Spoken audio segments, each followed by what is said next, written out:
Ni gurbichi yoom dhufa ergisi laati as taa'ee eegaa jiramti. Yoom dhufa sa'aatii meeqarratti dhufa? Natti himee maaloo? Hin dhufa tasgabbaayati immoo. Ati ergisi laatii kan of tottoshe jartu isaa fida. Ayi si'i. Carraan wargattu farkaan baastu biti. Kaayoo waan ta'u ta'eef. Yoo waan ta'u ta'eef edheen eegaa jira. Si galee.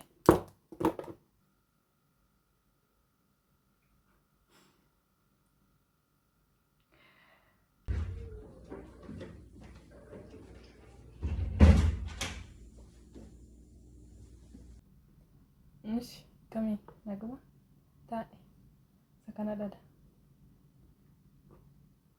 Isa kanadha. Noor taa'e.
Itu baasuu baattee wayyaa dhiisii haa taa'u.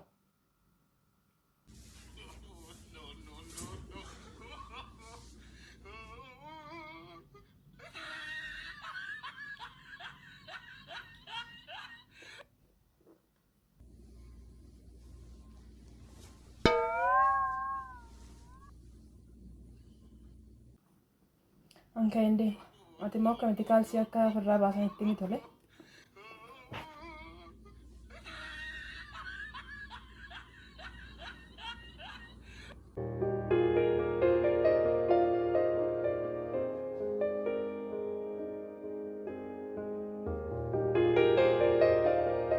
Ada sabboona ani makama ijoollee tiyyaatiin na waamini marraa meeqa sitti hima? Maal malee?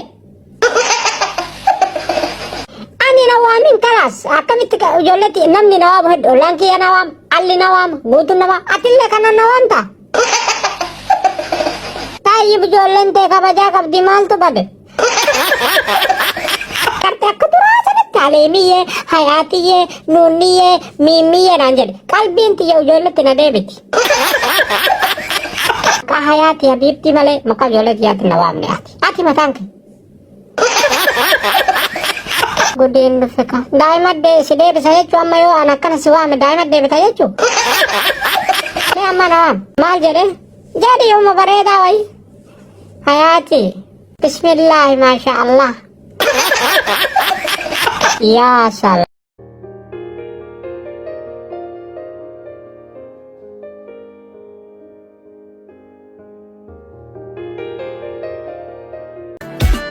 Nadhiidha dur jaalalli keenya karamiinuu fidde hammeenya maafona goote mana keenya osoo qalbiin alas ilaaltu na jaalattuun jaalalan taatu ta'uu sunbii buluun qabaatu taasistuu guyyaa natti halkanii danda'uuf qophiidhaanii bare qalbii waan si feete osin baasu deebi isin baasu biyyaan beekna deemsaaf kaate osin baasu deebi isin baasu maal argachuu baaf namiita osin baasu lakki isin baasu maf mana ijaarte diigda osin baasu lakki.